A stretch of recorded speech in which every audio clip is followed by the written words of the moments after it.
Welcome back in. Welcome back in. So today we're going to be discussing our week one waiver ads before the season starts. Next week, season kicks off. And so, we kind of were rummaging through the waiver ads for Yahoo and ESPN. And we noticed there's some players that should not be available that are sitting out there. So we decided, hey, let's help the people and maybe add some players that for week one and beyond that can help you. So you don't have to be the guy that's waiting for week one to come. And then all of a sudden now you have to put in your waivers for week two and you could have already had these guys on your roster. So that being said, let's go ahead and get right into it. We're going to start the quarterback position. And mainly these are guys that's going to be looking to stream. So first off, we have Jared Goff. Now, I was kind of surprised in ESPN leagues. He's only rostered in 46%. In Yahoo, he is rostered in 70% of leagues. But that's still a pretty decent gap for a player that shouldn't be sitting out there. It has a fantastic matchup for week one. Obviously, they get the Chiefs on Thursday night. The Chiefs last season allowed the third most fantasy points to the quarterback position. Now, this team is not going to have Chris Jones. They placed him on the did not report list today. He could report at any time. But as of right now, with no Chris Jones, that is going to be a big hole for this team. They're also missing Charles Omenihu, who serving a 6-game suspension. So they're really going to be lacking in terms of their pass rush, which is going to be a problem. And also, L'Jarius Sneed's status for week one, which is their top corner, is also up in the air as well. So there's a lot of question marks with this defense. This is the highest total on of the week, 53 points here for this game. So if Jared Goff is sitting out there, obviously from a lot of people, you've already drafted your quarterback, stuff like that. But if you have a quarterback that doesn't have a great matchup, that's not like Patrick Mahomes or Jalen Hurts or some of these top names that, if you waited and you drafted a quarterback later, like say you drafted Anthony Richardson and Jared Goff is sitting out there, I am starting in week one. This is a dream matchup for Jared Goff and the Lions offense. And next up, we have Russell Wilson, 69% for ESPN, 58% for Yahoo. The Raiders allowed the fourth highest fantasy points to quarterbacks last year. Broncos have our top 10 in terms of applied point totals for next week. And, I think this Raiders defense is going to be even worse than it was last year. I don't really have a high hopes for this Raiders team at all. I think maybe 4 or 5 wins for them this year, but this is a great matchup for the Denver Broncos to kick off the season. And then if you're really kind of desperate, now I assume nobody's going to need these guys, but maybe you're in a 2-quarterback league or something like that. Sam Howell versus the Arizona Cardinals. Look, it is going to be a mantra all year. We are targeting the Arizona Cardinals. The Cardinals are going to be a dumpster fire this year. They're actively tanking, and their secondary is by far the worst in the league. Them and the Rams are punching it out to have the worst secondary in the league. And they are already allowed the 10th most fantasy points to quarterbacks last season. And so Sam Howell, who also has some rushing upside, I think he had 35 yards and a touchdown, last season as a start he got at the very end of the year last year. So I do like Sam Howell. I think he's kind of a sneaky start, but it's week one, so most people probably aren't going to need it. But I did want to mention him. And the other guy would be probably Jordan Love. He's rostered in 7% of leagues. They do get the Chicago Bears, and he also offers some rushing upside as well. And I just think, the Bears defense is still not very good. They don't really have much of a pass rush.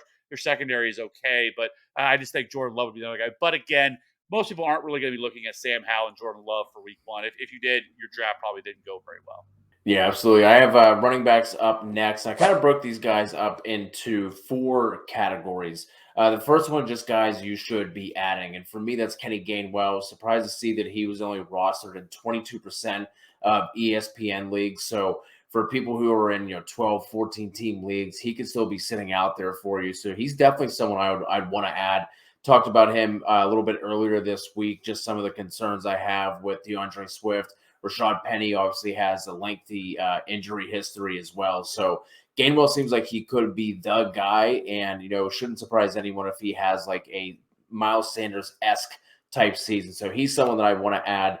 The other one is just the Indy running back, whoever that ends up being. If I were to pick someone up today, it would actually be Zach Moss. I know a lot of people right now are talking about Deion Jackson and Evan Hall, the rookie. But I think once Zach Moss is healthy, I think he's going to get the first crack at actually being the lead back. Not sexy, but if he's going to be getting the volume, he's the one you want. Obviously, we had the news coming with Jonathan Taylor.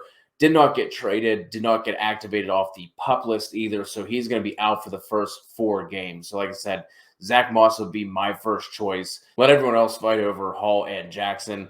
The next category here is going to be like the handcuff plus. Guys who, if you're in a deeper league, could have some standalone value. And if anything happens to the running back ahead of them, could see a huge, huge increase in their fantasy production. And that's going to be Tyler Algier, Jalen Warren, Tank Bigsby, and Tyjae Spears. Not a lot to talk about that with these guys. Tyler Algier, we saw him have a solid year last year. Obviously, they spend high capital on Bijan. He's going to be the guy. But if this team goes as run heavy as we're expecting them, Tyler Algier could have some standalone value on a week to week basis as a flex in deeper leagues. You're not going to be starting him probably in like 12-team leagues, but 14 teams and higher. He could have some standalone value. Jalen Warren, I think, is going to get mixed into the Steelers' backfield more than what some people are anticipating. So I think he is a really solid ad. If anything happens to Najee, it's going to be the Jalen Warren show. Kind of the same thing with Tank Bigsby. And then Tyjae Spears, the rookie for the Titans, has settled into that change of pace, pass catching role. He's looked really good in the preseason, so I like him a lot. And then just straight up handcuffs, Jerome Ford for the Browns, Ty Chandler for the Vikings, and then Keontae Ingram for the Cardinals. Kev, like you said, the Cardinals are in straight up tank mode. It shouldn't surprise anyone if we see James Conner potentially moved, especially if there's an injury, if there's a contending team that wants to go out and add some veteran depth. Keontae Ingram could become the RB1 in a hurry for the Cardinals. And then just some guys I have on a watch list. I don't think you need to add right now, but I'm definitely going to be keeping my eye on. Kyren Williams for the Rams. He's been getting good reports this offseason. He was a rookie last year, but he was banged up for a bunch of it. Has been getting a lot of praise for his pass catching ability and as a runner. So I think he's worth watching. Cam Akers has been just an absolute roller coaster with his time in the league thus far. So if Kyren Williams gets a crack at this job, he could end up eating into Cam Akers, especially that pass catching role. Roschon Johnson, I still think that this Bears backfield is unsettled. We had the reports coming out that it was looking like Khalil Herbert was going to be the RB1 for the team. Who knows what that really means? So I think it's going to be worth keeping an eye on. And then A-Chain from Miami. If you took a stab on Jeff Wilson or Raheem Mostert, a couple weeks ago, that has paid off in spades. Obviously, like we were talking about, Jonathan Taylor did not get traded. He was the one who was being tied to the Dolphins the most. They were also tied to some other veteran running backs. Obviously, that did not happen. I think it's going to be Wilson and Mostert to start the year, but it wouldn't surprise me. We're talking about two older running backs. Both those guys seem to get banged up every single year. Keep an eye on A-Chain. He's really explosive running back, and I think he could end up having a bigger role toward the end of the season. But right now, those are the running backs I'm looking at on waivers. And again, these are guys that are going to be available in 50% or more of leagues. That's kind of where we draw the line for who we put on these lists. So Ty Chandler, I think, could actually have some standalone value because they cut Dwayne McBride today, and so it's Yep. really, it's kind of a thin room, and I don't think Alexander Madison is going to get like 80% of the opportunities. So like if it's like 65, 70, I can see Ty Chandler mixing in on third downs. And I also feel the same way with Kyron Williams. Like I think there's a real shot Kyron Williams has a legitimate role on this offense this year. As the pass catching back, because they've never really trusted Cam Akers to do that either. And this is a team that's going to have such a bad defense, which is looking like what it's going to have. They're going to be playing behind. They're going to be playing in a lot of negative game scripts. And so I think Kyron Williams is also a super interesting name. And then Roschon Johnson is my guy. I'm drafting him everywhere I possibly can. And it wouldn't surprise me if Khalil Herbert, after 4 or 5 weeks, ends up getting usurped by Roschon Johnson. So there is a lot of names that are on that list that I really like. So as for the wide receivers, Marvin Mims is my top guy. I am shocked that he was only rostered in 27% of leagues.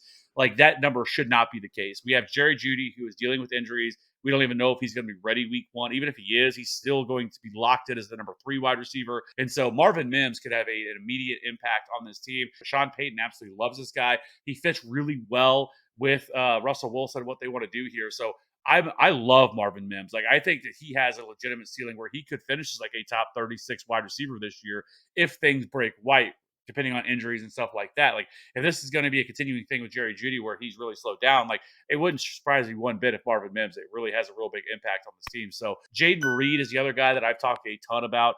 He's another player that I think we could be a little bit more surprised about what his role is in this offense. I think he's going to be the starting slot wide receiver for the Packers. So I like him. And then Darnell Mooney, there's some speculation that he could get traded. That didn't happen. I thought that was stupid. Why would you do that for a team you're trying to add weapons to a team instead of getting rid of them? They don't really have anybody behind them. And then other guys like Jonathan Mingo, I think that's more of more of a prayer. It's Adam Thielen and then a bunch of dudes there in that offense. But he was their second round pick and super raw talent, basically because he didn't really get a ton of action in college, but he has all the physical traits you're absolutely looking for. So I think he's kind of an interesting name. Then you got a guy like Michael Gallup, Curtis Samuel that you could definitely take a look at, especially if depending on what's going to happen with Terry McLaurin. If he possibly misses any time, then Curtis Samuel does make a lot of sense.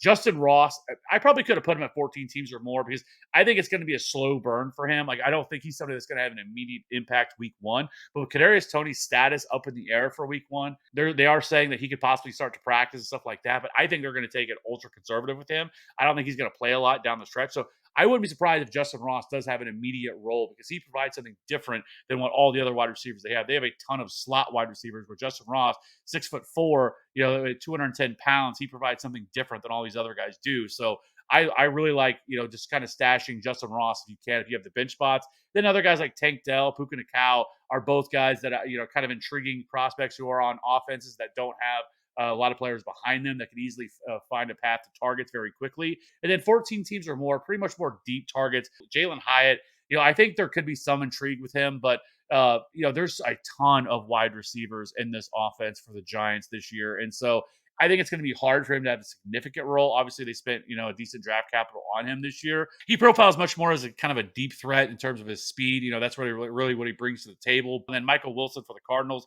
Don't love targeting anybody for the Cardinals, but he could end up having a big role in this offense just because they don't really have much else there. But then again, they don't have a fucking quarterback either because Joshua Dobbs and Clayton Tune there, because they surprised everybody and released Colt McCoy. I mean, the tank is on in Arizona. Wild. And then Josh Downs, I think, is another name we should be looking at here for this Colts offense. You have Alec Pierce and Michael Pittman, but I think Josh Downs is going to be the starting slot wide receiver here for this offense. And then Trey Palmer, it looks like he's going to be the number 3 wide receiver for the Bucs, but don't really love that either. If I don't like Mike Evans or Chris Godwin, I'm not going to be all that excited about Trey Palmer, but he is looking like he is going to be the number 3 wide receiver in this offense. Let's go ahead and wrap it up with the tight ends. Instead of taking the streaming angle you took with the quarterbacks, I kind of just looked at guys that I would be adding right now, especially for 2 particular tight ends. The tight ends that I want to get rid of that I can't believe have 80% rostership on ESPN are Cole Kmet and Dalton Schultz.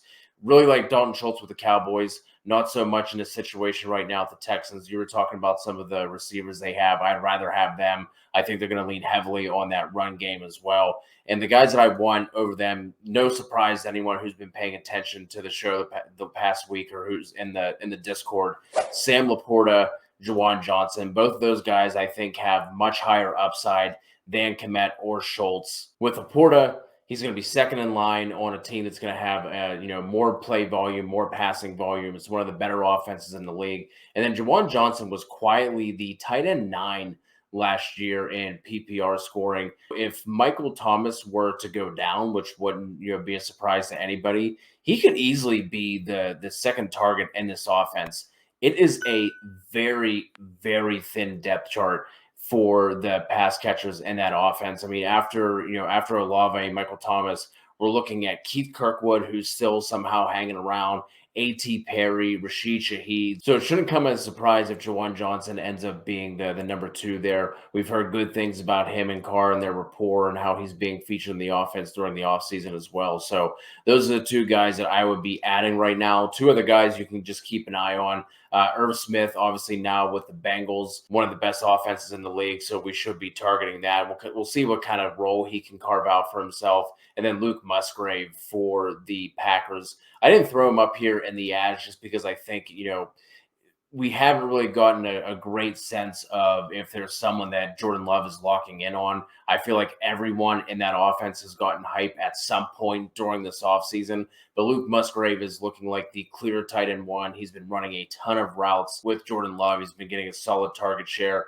But I just don't know how viable he's going to be on a week-to-week basis because I think this ball is going to be spread around. But Sam Laporta, Juwan Johnson are the 2 tight ends that I would be adding, especially over guys like Cole Kmet and Dalton Schultz. So you've convinced me. I have moved Sam Laporta in my top 12 tight ends for draft rankings. Go. So he's up there, and I think there's a lot to like. I totally agree with that. And then Juwan Johnson's a player that I've liked all offseason that I've talked a lot about. That being said, let us know in the comments section below. I mean, if you have some questions about some players you may want to be looking to drop and stuff like that. I mean, that's what we're here for. We'll pretty much answer any question that you put into the chat. Keep it locked in here. We got our week 1 rankings going to be dropping here soon as well. So football is back, boys and girls. Let's get it. Let's win some championships this year. Be sure to, like I said, drop a comment in the comment section below. We'll see you on the next one.